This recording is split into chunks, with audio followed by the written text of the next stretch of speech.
Dentro dos princípios do treinamento, aqui está mostrando nessa tabela os percentuais de contribuição de cada sistema bioenergético. Então, sistema TPCP, sistema glicolítico, sistema aeróbio, em diferentes modalidades, tá bom? Então, vou pegar aqui, por exemplo, o futebol, soccer, no caso, o futebol brasileiro aqui.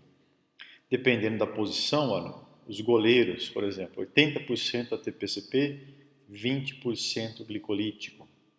Alas, atacantes. Os jogadores ali mais próximos do meio-campo, eles têm aí 60% do sistema TPCP, 20% glicólise e 20% aeróbio. Se você pegar a maratona, 0 ATPCP, 2 glicolítico e 98% aeróbio. Enfim, o preparador físico ele tem que olhar essas tabelas. É lógico que esses valores são aproximados e são relativos, depende de uma série de fatores, mas ele olha isso aqui para quê? Para saber a especificidade, que tipo de exercício que eu vou fazer para estimular determinado sistema bioenergético. Por quê? Porque quanto mais específico for o treinamento, melhor vai ser o efeito específico, consequentemente, a chance do indivíduo obter uma melhora na performance específica aumenta, tá bom? Então, repito, o princípio da especificidade tem mais a ver com interesses em relação à competição, em relação a desempenho. Um outro aspecto em relação aos princípios do treinamento é a influência tanto do sexo e do nível inicial de aptidão física. Então aqui está falando o quê? Que homens e mulheres respondem de forma similar aos programas de treinamento. Apesar disso, os programas têm que sempre pensar no indivíduo, que é um outro princípio, chama-se princípio da individualidade biológica. Ninguém é igual a ninguém, todos são diferentes, então todos devem ser tratados de forma individual, pensando naquele indivíduo para maximizar os resultados e reduzir os riscos, tá?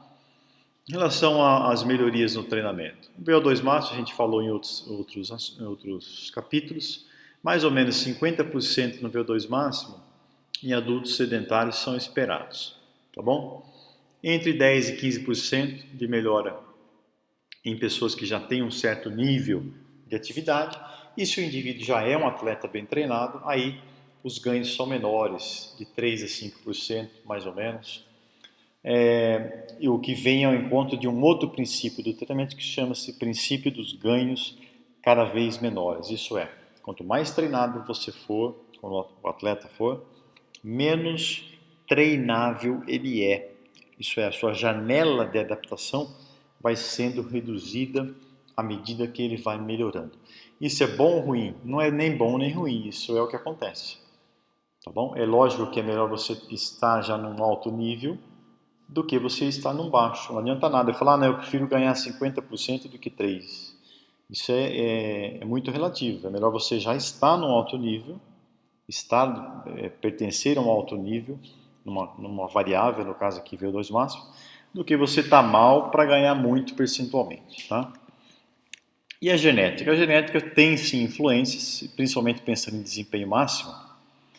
Tem uma frase desses dois pesquisadores famosos, Astrand e Rodon, da Suécia, o Astrand, um dos pais da fisiologia do exercício, falando que a genética, sim, ela tem um papel importante na forma pela qual o indivíduo responde ao treinamento. Então, se você quiser se tornar um atleta de classe mundial, você deveria ou deve escolher cuidadosamente e sabiamente os seus pais. Ou seja, ninguém escolhe os pais, na verdade, né?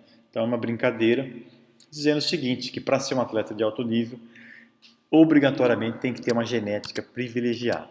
Privilégio de poucos, né? Se você pegar aí percentualmente, os campeões olímpicos, eles são um valor extremamente baixo, né? Quem que é campeão olímpico? 0,00001%. A capacidade anaeróbia, por exemplo, ela é mais geneticamente determinada do que a aeróbia. Então, a aeróbia ainda dá para o treinamento resolver bem. Agora, a capacidade anaeróbia, ela depende mais da genética. Por quê? Porque elas dependem de fibras do tipo 2X E as fibras musculares, elas são determinadas no nosso desenvolvimento. Então, durante o processo de desenvolvimento, durante a gravidez da nossa mãe, isso está acontecendo. Portanto, os fatores externos do treinamento não conseguem gerar grandes efeitos em relação a isso. Lógico que há outros componentes para melhorar, como a técnica, a resistência anaeróbia. Então, é possível melhorar, mas para chegar num nível tão alto a ponto de ser um campeão olímpico, campeão mundial, realmente a genética é fundamental.